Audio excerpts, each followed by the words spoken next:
What's up, guys? Welcome back to Mindset Matters. This episode is produced by Mindset Media and brought to you by the ETMF Foundation. Cue the intro.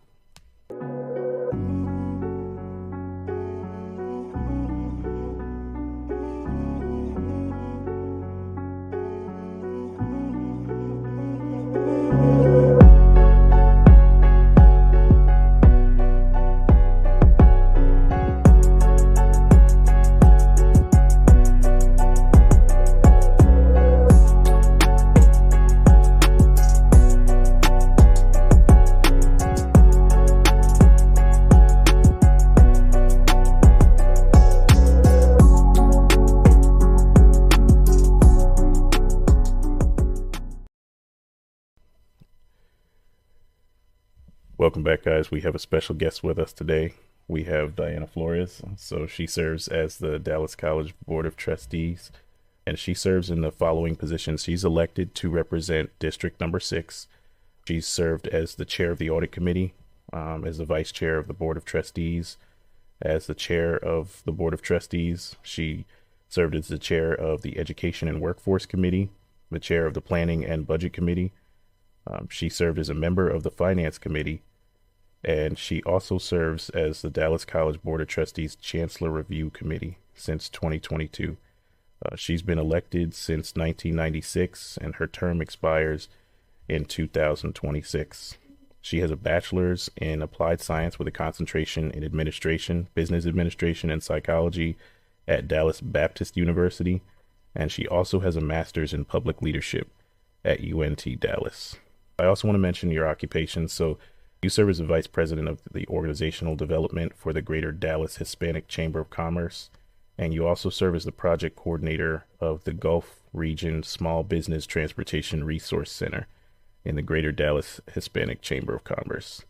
So we're going to dive into each of those things. But before we do that, I want to talk about your experience growing up. So tell us where you're from and how growing up, how that informed who you are today. Yeah. Well, great. Thank you so much, Jared, for inviting me to be a guest here on your podcast. I'm so impressed by the work that y'all are doing with the Empowerment Through Mindset Foundation. Y'all are all college students currently, but you're certainly positioning yourselves to be really good leaders, great leaders in our society. Well, you are leaders now in your sphere of influence, but in the greater society. I look forward to a lot of great things coming from y'all. So again, thank you for the invitation. So growing up, I'm actually was born in the 50s, grew up in the 50s, 60s, went to college for the first time in 1970. I am from a small town on the southeast coast of Texas. People pronounce it Palacios. I pronounce it Palacios. I prefer to pronounce Spanish names in Spanish because I do speak Spanish, not fluently, but enough to be a little bit dangerous. And I am, on my father's side, I actually descend from a land grant family. So we were here since Texas was part of Mexico. And on my mother's side, I'm fourth generation. My great-grandmother and grandmother migrated to Palacios during the Mexican Revolution. It was a arduous crossing. It took them about 5 years because they were walking, and they had to stop along the way and feed themselves and work, etc. So it took a while to get here, and unfortunately one of the children passed away during that crossing from hunger. So that's my background. And growing up in the 50s, it was interesting because as a Chicana, somewhat of Mexican origin, Mexican American was the term used back then. We have so many terms for ourselves. So I've gotten over the who am I, what am I label. I'm a proud Chicana, I'm Hispanic, I'm Latino, I'm everything, right? But growing up back then, the stereotyping and the prejudice and the discrimination was pretty severe. From the white Anglo mindset, you shouldn't be Mexican, but you were never good enough to totally be American. So we had to navigate two worlds, and that basically is where we are now, unfortunately. For people of color, that's not just the experience of us that are of Mexican or some kind of Hispanic origin. As you know, that's the experience, different experience, but similar for African Americans, for Black Americans in this country. So basically, my father, so we're light skinned. And I think in your community, you have the color lines also, right? In terms Yeah, of who's darker, who's lighter, who's yellow, absolutely. highly yellow, whatever the terms are. So we do in ours, and so the white kids going to school would always tell me, "Oh, you're different. You're not like the rest of them," because I was lighter skinned. Mm, So I would think, well, what's wrong with the rest of them, right? But anyway, no matter. But I still never good enough. So my father would always, the light skin came from my father's side of the family, the darker skin from my mother's side of the family. And my father would always come home with stories. He was a commercial fisherman. Uh, so it was always feast or famine for us. If it was a good shrimp season or a good oyster season in the fall and winter, shrimp in the spring and summer, we did well. But if it was not a good season, then we struggled. So again, it was just always feast or famine. And but my father would always come home with stories about, and I told this gringo, he called me a wetback, and he called me this. I said, well, I might be a wetback, but you're a drowned back because I just crossed a river. You crossed the whole ocean to get here. Blah. So he would always come home in terms of not taking it, so to speak, not letting anyone put him down because he was of Mexican origin, even though fully American because he was born here. And so my father taught us to fight for ourselves, to stand up for ourselves, to not let us be openly discriminated against, to challenge that. And that's how he sent us out into the world. And my mother raised us in the church. She raised us Presbyterian, not Catholic, but she was also always serving others. She would, for example, when she would cook the meal in the evening, she'd prepare a plate for a couple of the neighbors, elderly, who lived by themselves, and would have us take them a plate of food. And in the church was always helping also others. So my father sent us out knowing how to fight and defend ourselves. My mother sent us out knowing how to serve, and with a spirit of serving. So I'm very blessed that I had that kind of upbringing because it served me well to this day. yeah. I don't accept injustice. When I'm confronted with it, I challenge it, and I try to break down those things that are keeping us from advancing as a community, either individually or collectively. So that's my story. In high school, back in that at that time in the '60s, I graduated high school in '69. So the Anglo population, the students were the major number, and then it was Black and Mexican American. And we didn't have the dynamic that you find, unfortunately, in the urban areas where Mexican Americans or Hispanics and Blacks are pitted against each other. That was not my experience in my hometown. We learned to work together because together we, especially when, like I'm reflecting back on high school, when we would have elections for the class officers or the homecoming king and queen, we would put up one candidate among the Mexican American and African American. We would decide the one candidate to put up because that, and on the Anglo kids, they would put up several, right? So the good thing is, since their vote was divided, our candidate would make it to the runoff, but then at the runoff, the vote was no longer divided, and so we would not get the positions. But that was a very good experience of learning how, in terms of, in my small town, we learned how to work together instead of being allowed to be pitted against each other. And I wish we would learn that in the urban areas, because the divide and conquer has really worked well in keeping people of color divided and conquered, so to speak, for either political purposes or anything else in society. We need to learn, and not just now people of color, but people who are well-meaning and just really want to see the advancements of all communities collectively versus one over the other. Want to boost your business acumen? Be sure to check out this month's ETMF lecture. Visit the link in the description for details and registration. Yeah, that makes sense. I mean, I think that divide and conquer is such a powerful agent of injustice. And so it's nice to see that in that pocket or community that you were a part of, that you were able to go against that trend and Yes. show people like what it looks like when there's unity. But I love the way when you tell your story, you talk about the what your father brought to your experience and what your mother brought, and I can really see that blend inside of you. You know, the desire to serve, coupled with the ability to represent, Yeah. to advocate, and I think that's a large part of what makes you such a successful leader, even today. Need a dose of entrepreneurial inspiration? Our upcoming speaker series features dynamic leaders sharing their insights. For more details, visit the link in the description below. And so I want to talk about some of these positions.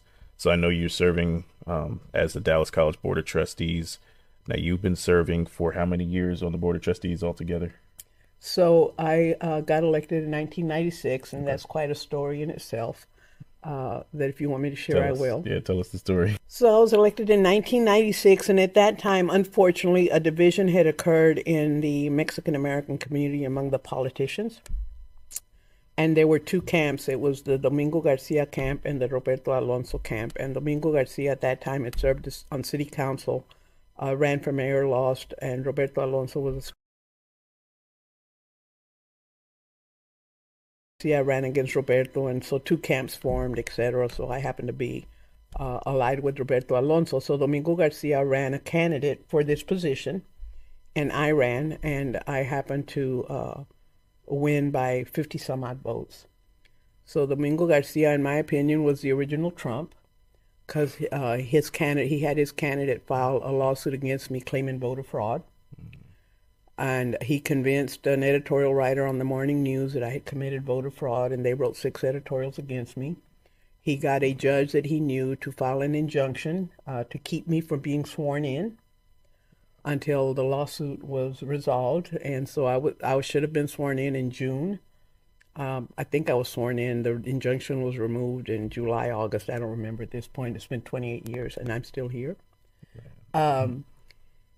And then interestingly, so that was quite arduous because when I did finally take my seat on the board, the other board members, I come in with this stigma, this woman committed voter fraud, etc. So it was difficult, but again, my father taught us to fight, and I was an educated Latina, and I had experience. I had actually worked in Dallas College for 10 years, Okay. and so I knew that at that time, students of mainly Hispanic students were complaining and protesting that there was not enough representation of them as a group in faculty and administrators, in cultural programming, etc. And so I would see how the administrators would say, oh, yes, we're committed and we want to represent and we're going to begin to hire more, etc. But it was just words. And so since I worked there and I knew that they were just words and to placate the community, but no real action was taking place, when I took another position and no longer worked at Dallas College, that's why I decided to run for the board. But anyway, long story short, the voter fraud lawsuit after 6 years went away. We were able to get a settlement agreement, and in that settlement agreement, the candidate, the opponent for the position, agreed that no voter fraud had taken place. And again, long story short, 28 years later, here I am. And thankfully, I think I really am passionate about our mission, the Dallas College mission, which is to transform lives and communities through higher education. I'm living testament to that. As I said, in my family, we were feast or famine. I was actually the first of 5. I'm the 4th of 5, but the first of the 5 to graduate from high school. I'm the only one to graduate from college. So I know in my own life how higher education has impacted me and the type of life I'm able to live. And 2 of my children, thankfully, have gotten a college education. The other 3 have not, but they're successful in the careers that they've chosen, the paths they've taken.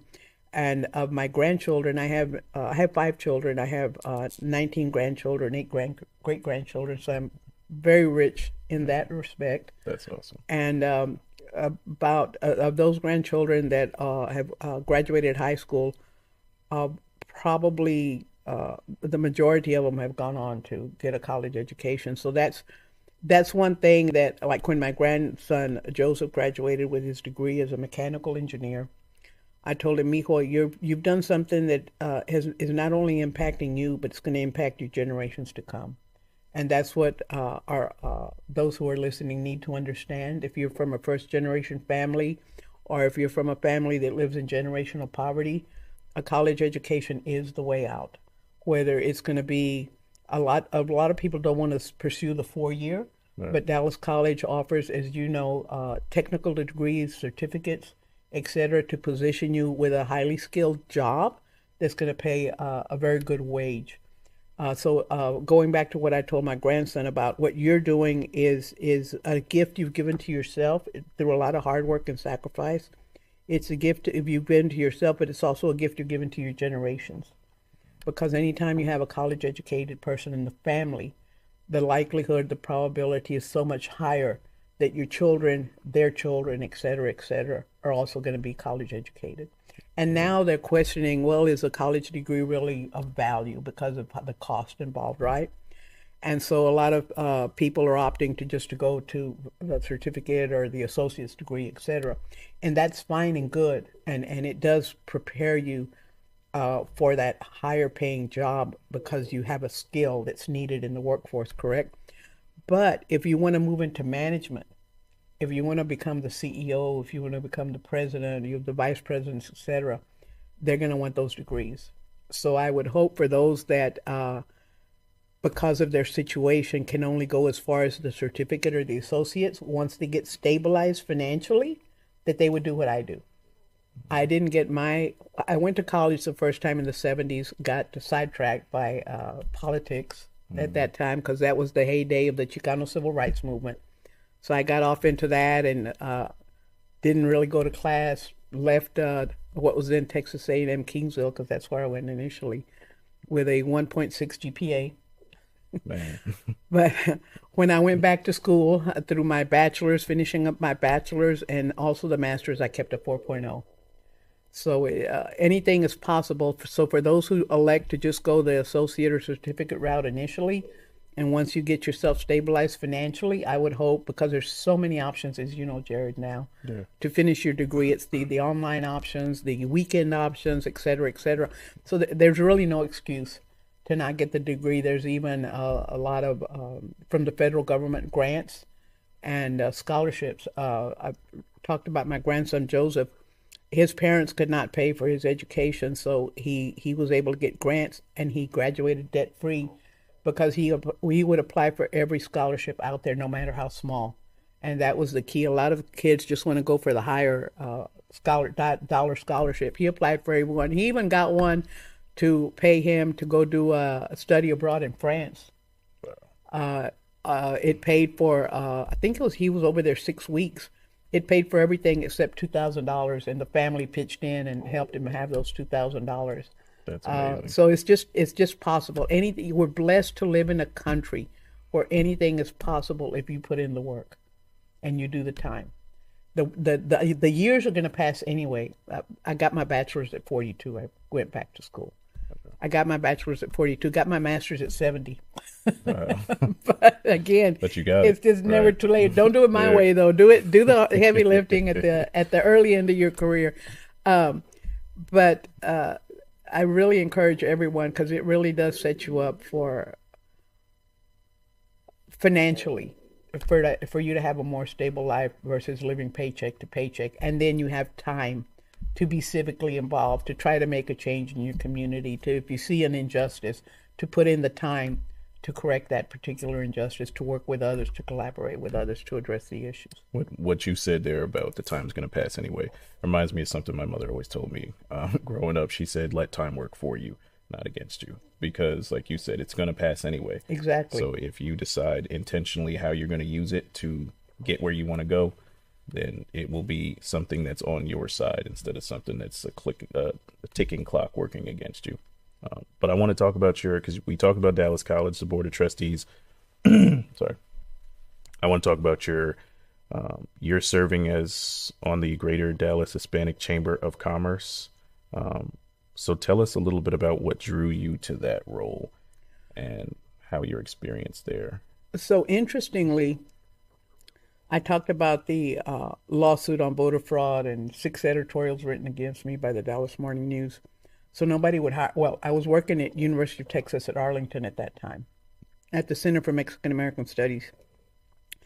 And my mentor, my political mentor, Dr. Jose Angel Gutierrez, was the director of the Center for Mexican American Studies. He hired me as a coordinator. So when all of this controversy hit, the university president decided to reorganize me out of a job. And because of the controversy, nobody would hire me. And here I am, a single mom. I need a job, right? Fortunately, I was able to get hired at Dallas ISD after 8 years cobbling together little part-time jobs to keep myself going. And in 2000, so from 1996 to 2004, I had just part-time jobs that I would put together. Thankfully, I didn't lose my house. I didn't lose my car. I was able to sustain that way. So in 2004, I got a position with Dallas ISD, and then in 2007, so I have a lot of experience in community engagement,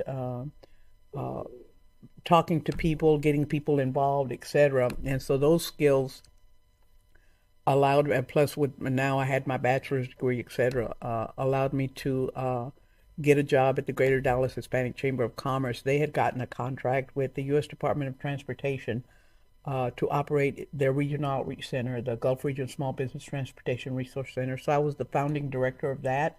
I was hired for that position because of the experience I had in community engagement and knowing how to talk to people and get people involved.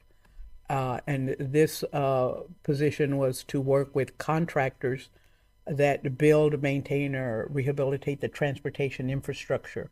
But to even get them to come to the table, you need to know how to reach out to them and bring them to the table, right? To begin to provide services. So that was a strength I had. So thankfully, that's how I started out at the chamber, and now I'm the vice president of organizational development. Basically, that means that I do the grant writing for our programs that we run for entrepreneurs. I help the president and CEO operationalize our strategic plan, and then all other duties is assigned. There's just a lot of things that I do in that. And the mission of the Greater Dallas Hispanic Chamber of Commerce is to grow and support the Hispanic business community in North Texas. However, we serve entrepreneurs from all different groups. And we run entrepreneur training programs. I'm the one that, working with our Vice President of Economic Development, has actually conceptualized the training programs that we have. We have what's called the Scale Up Success Accelerator. We have the Dallas Accelerator Program. The SBTRC continues. Because we've met our deliverables, we have to compete every 3 years for that contract. And we've been able since 2007 to the present to successfully recompete and be awarded again the contract to continue operating the center. So we're focused on entrepreneurship. If things stay the same and do not change, Hispanic families will not reach parity in terms of wealth with white families for 84 years. Wow. For African American families, it's 200 plus years. But one way to quickly close the wealth gap is entrepreneurship. Yeah. Is entrepreneurship. So that's why the chamber is so focused on building our entrepreneurs. What happens with our entrepreneurs is, especially if they don't come from generational entrepreneurship, they're really good at providing the product or service. They do not know how to manage the business for sustainability and growth. So that's where we come in, and that's what we teach them. So we have intensive 10 to 14-week training programs where they're with us either once a week for 4 hours a day or once a week for 7 hours a day, teaching them the foundational business management skills, knowledge, best practices that they need. In there, we build in what's called a CEO exchange, where we'll have a successful entrepreneur come and speak. And if you're familiar with the KERA series, How I Built This, which just talks to people like back in the day, Steve Jobs, or people that have really made it big in the business world, they'll interview them on how I built this. And so we build in the CEO exchange so they can talk to the entrepreneurs, the successful entrepreneurs, on the how I built this. What were the barriers I encountered? How did I achieve success? How did I overcome the barriers, et cetera, et cetera. So it's a really good experience for our entrepreneurs because not only are they learning, we don't teach so much theory, we teach practical and then learn real world from the entrepreneurs that we put before them. So it's turned out to be a very successful program. In the cohorts that we ran in 2023 and first 6 months of 2024, our early metrics are demonstrating that those that were in the Scale Up Success Accelerator are realizing a 33.75% increase in revenue, and they're creating jobs. The Dallas Accelerator program, entrepreneurs are realizing an average 75% increase in revenue and also creating jobs because those are the two overall metrics of those programs to increase revenue and create jobs. And again, close the wealth gap. That's right. Economic development. And Yes. so, like, I just want to talk for a minute about entrepreneurship because it's something that I'm passionate about as well. So I know we share that passion, and just hearing about some of the things you're doing in that space and the leadership roles that you're taking on has inspired me. And I know when we first met, we talked a little bit about what I'm doing on the college level, and then what the foundation is planning to do in the greater community as well, as far as entrepreneurship and making sure that people are aware of how the mindsets that make successful entrepreneurs can make them successful as people as well. It can close that wealth gap. It can create opportunities. It creates jobs. It gives you control over your life. It gives you power from which to be able to move and do things, making impact in different areas. And so I'm just Definitely. yeah, I'm very excited to see and to hear more about what the Chamber of Commerce is doing, and also be able to take some of those same principles and ideas, and translate them into how to impact entrepreneurs in the community as well through the foundation. So right now, I'm currently I do extracurricular classes. I teach at multiple universities. I'm doing one at Dallas College El Centro as well, and then we have a course through the foundation. And again, just entrepreneurship is for everyone. Some people think that it's not for them, but to be honest, there's no one that can't benefit from it. That's true. Yeah. That's true. Good work. That's great work. And I'm proud of the work that you're doing. I'm taking inspiration from it. I'm keeping eyes on it, and honestly, I plan to continue to pick your brain about how you kind of lead in that space. So very good work to be doing in the community with entrepreneurship. Hey guys, make sure to subscribe to get new episodes every Monday evening. We have some great guests and valuable insights coming your way. I want to talk in addition to the Chamber of Commerce. I know you received a number of awards, so I'm going to read them out here, and then I have a question I want you to answer for our audience. So you were awarded the National Honor Society for Leadership and Success. You were inducted in 2021. You received the LULAC National Presidential Medal for Leadership in Education in 2006. You received the TACHE Meritorious Service Award in 2003. The Mexican American Democrats Adelita Leadership Award in 1994. DCCD/PSSA District Office Employee of the Year in 1992 and 1993. The DCCCD/PSSA District-Wide Employee of the Year Award in 1992 and 1993. You also received the Who's Who in American Junior College Students in 1991 and 1992, and you have a Phi Theta Kappa Award for Trustee Leadership. So when we look at this list, the natural question that comes up for me is for our audience. Can you tell them what does it take for you to be recognized in a field for the contributions you make? What mindsets do you have to develop? What things do you have to practice? Well, interestingly, Jared, in terms of the awards I've received, I don't do anything specifically to try to get an award. I just am very committed, very passionate about making an impact in our community. And my parents would show us, don't speak about what you do, just do it. Let others speak about what you do. In other words, don't seek fame and glory. If you're doing the right things, fame and glory may come to you. And with these awards I've gotten, I think that's what I have experienced. I didn't seek it. I just was very committed and worked and focused on making impact. And as a result, I got recognition from these different organizations. Now, the National Honor Society for Leadership and Success, that's as a result of the GPA I kept in the Masters of Science in Public Leadership program at UNT Dallas. You know that the colleges and universities have honor societies for the students that keep those good grades. And so I'm very proud of that, and very proud of the fact that even though I was working full time, I was able to keep a 4.0 GPA. It takes a lot of hard work. Absolutely. But while I was studying for my master's every weekend for 3 years, I was at my office because I'm an old gangster. I'm an OG. I need to have the desktop computer. I don't work well on laptops. So I had to be at my office doing the research, writing the papers, et cetera, and that's how I was able to keep the 4.0, because I couldn't do my schoolwork during the week because I was working. And I typically put in 8 to 10 hours a day at work. So that's how I was able to accomplish that. On the presidential award, the LULAC National President's Award, I was very privileged to bring up the issue back in 1998 to the Dallas College Board of Trustees, asking a question: why do we not enroll undocumented immigrants to be able to study at our colleges? Back then, undocumented immigrants, even though they were able to go to public school and graduate from high school, they hit a wall because they couldn't go to college because they didn't have documented status. So a constituent asked me that, why can't I study?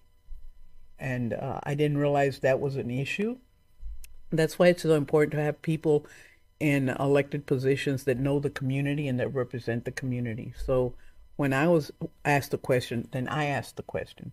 So what happened was that a Dallas College, back then it was Dallas College, Community College District, excuse me, investigated, researched to find out if there was anything prohibiting undocumented students from enrolling in our colleges to take credit courses and get on the path to a degree.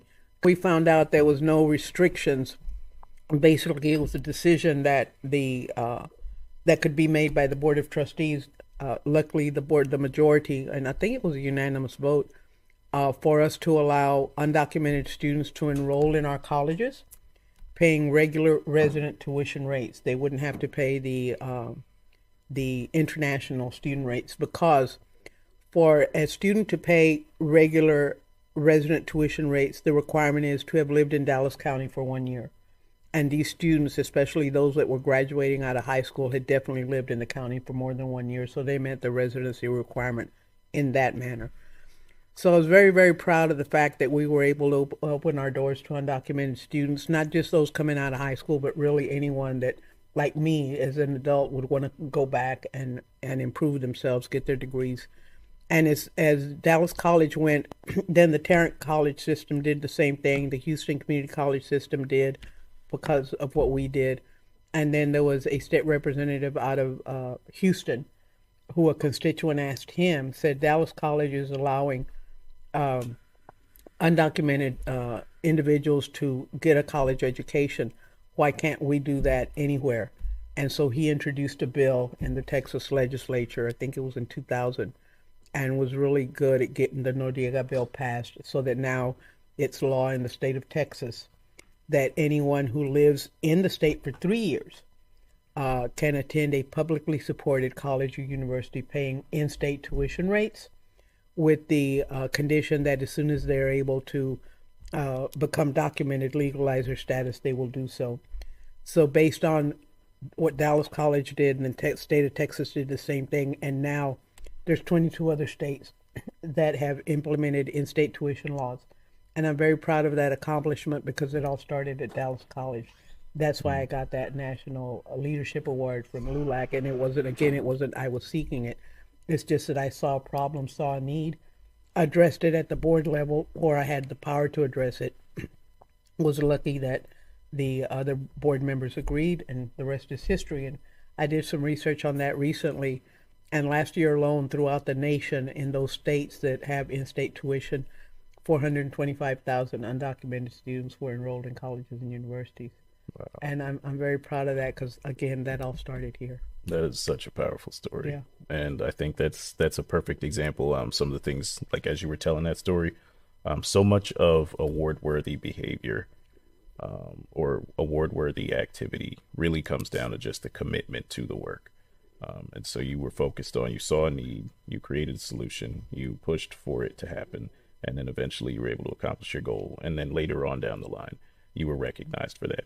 And I notice when people do get recognized for awards, oftentimes they'll step onto the stage and someone will present the award, and all of the speeches have a similar type of, when they give their acceptance speech, they're very similar. The first thing people look to do is they look to thank the people that helped them get there, that gratitude, because again, like it really does come down to, galvanizing the troops, moving resources in the direction of making something happen, and then the team of people that helps you to get there. And so I think just by being authentic, being honest, being intentional about making change, if someone is looking to engage in behavior that or an activity that is award worthy, that's probably the best piece of advice for them about how to do that. Is just, it's not about you to begin with. exactly. Make it about who you're trying to help. Impact, yes, The recognition will come, and when you receive it, just make sure to give it back to the yes, people who helped you. exactly. So You yeah. you got it. You've got it. Commitment, hard work, and keeping the right purpose in mind. It's about the people you serve. It's not about you. It's Right. about who you're serving and the impact you're trying to make in their lives. That's how come, as I said earlier, I'm so passionate about the mission of Dallas College, because it's about transforming lives and communities through higher education. And every day, those students that come through our doors and successfully exit our doors with their certificates or degrees, their lives are impacted for the good. And that's, there's no money that can pay for that, knowing that you had a piece in that. Yeah, that's it's got to be the greatest feeling. One of the greatest feelings is to just be a small part of making something positive happen. Yes. And so for you to be able to do that on the board of trustee level, as a member of the governing body for Dallas College, I'd like to, extend my appreciation for what you do, because I've benefited as well, just being able to come through Dallas College and have that experience. So thank you for your service in that role. No, And thank you for knowing that this is what you need, and you're seeking it out and you're getting it done. Versus appreciate it. versus this woe is me and Yeah, what can I do? Well, you're doing it. yeah. What can I do to have a better life? You're doing it. Mindset matters. Exactly, Yeah, exactly. so it is, a lot of it has to do with the right mindset, and some of that comes from how you grow up, some of that comes from things you learn, but once you identify the right mindset and you're able to start using it, it has a powerful effect on your life. Exactly. So Like I said earlier, there's just no excuse for not being able to succeed and accomplish your goals. There's so many tools out there, so many more than what we had when I was growing up, because you've got the internet, you've got AI, there's just so much out there now. There's no excuse. yeah. So what I want to ask you next, because we're running out of time, so what's next for, well, first, before we discuss that, I want you to tell the audience, if they want to get involved with the Chamber of Commerce, like how would they go about doing that? So our website is gdhcc.com. Okay. They can certainly go there. They can become a member. They can attend any of our events. If they want to find out what our events are, to begin to network and begin to know people and begin to make those connections, they can lead them either to business opportunity or job opportunity. The majority of our events are free.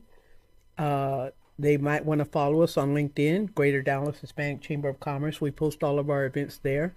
And we'd certainly, if you want to become a member, welcome you. There's no cost for our accelerator programs for those that are already entrepreneurs. You have to apply. You have to meet certain criteria. Typically, it's for those that are in growth stages, for have been in business 2 years or more. Depending on the program, either your income, your revenue is 250 and below or 250 and above. Again, depending on the particular program that you want to get involved in. But there's all kinds of ways to get involved with the chamber. I would say initially come to some of our events and start making those connections, start finding out more about us. Absolutely. So if you're trying to be a successful entrepreneur, definitely check out the Hispanic Chamber of Commerce, and check them out on the website. Go to their events. Definitely an amazing opportunity to learn. So what's next for you? You have any big projects you're working on now or plans for the future? Well, I've got to write 2 grants to continue the funding for our program, so it's going to be an intense time for me. Writing a proposal to get significant funding is a big undertaking, so I'm gearing myself mentally up for that. That's immediate Okay. because we definitely want to keep these entrepreneur programs going because it creates such an impact for our entrepreneurs. And then, as you said, and when you introduced me, my term expires in 2026. So here, pretty quick, I'm going to get ready to launch my reelection campaign. I'd Nice. like to serve one more term. Okay. As I said, I'm 73. So soon going to be time for me to step aside and let someone else come on board. But I know that I still have a lot to give, a lot of expertise to bring, and a lot that I can deliver. If I felt that I was no longer providing impact or results, I would definitely step aside. But I feel I still have a lot more to bring. I want us to get right now. We serve 30,000 high school students and through our dual credit programs, where it allows our students to graduate not only with their high school diploma but also their associate's degree. Therefore, if they go the 4-year route, it just takes them an additional 2 years to get to that bachelor's, and by the time they're 20, 21 years old, they have that bachelor's degree, no debt, if they take advantage of the Dallas Promise program. I want to try to get more students involved in that because right now the P-TECH and the early college high schools only accept, I think it's 400 students per cohort, like 100 in freshman class, 100 in each class, right? Okay. Freshman, sophomore, junior, senior. There's more students out there that need this. I would like to see if we could expand the number to where more of the students could take advantage of those programs. And then we have workforce programs that a lot of our community are not aware of, where they can get free training. Speaking of those that are in generational poverty, we have programs that in 8 weeks you could have a certificate that will pay you more than minimum wage. And that's what I was talking about. Come to us, get that. If you're in that cycle of poverty and paycheck to paycheck, put in a hard 8 weeks, get yourself a certificate, get yourself a little bit more financially stable, and then come back and get yourself some more training, and hopefully even go on to your bachelor's and master's. And so that's what I want to continue to focus on, the programs that I know can make a difference, especially for those that are in generational poverty. Got to break that cycle of poverty, and the way to do it is through higher education, and it can be done. Absolutely, I agree with you. And it's amazing to see that you still have that same fire and commitment to continue to make impact. Till the day I die. Until the day I die. You still got gas left in the Yes. tank. So Yes. yeah, we appreciate your service and thank you so much for taking the time to be with us here today. I know your schedule is pretty busy, but we appreciate you. No, well, Absolutely. again, thank you for the invitation, and y'all just really inspire me. You really inspire me because people say, "Oh, it's the youth and the future." No, our future's in good hands. Yeah. Great job. Yeah, Congratulations, our- and thank you so much. Thank you. Thank you. Our students are the future, and so investing in them is the best thing we can do. So we're going to go ahead and wrap it up. So always remember, guys, mindset matters only for the hardworking.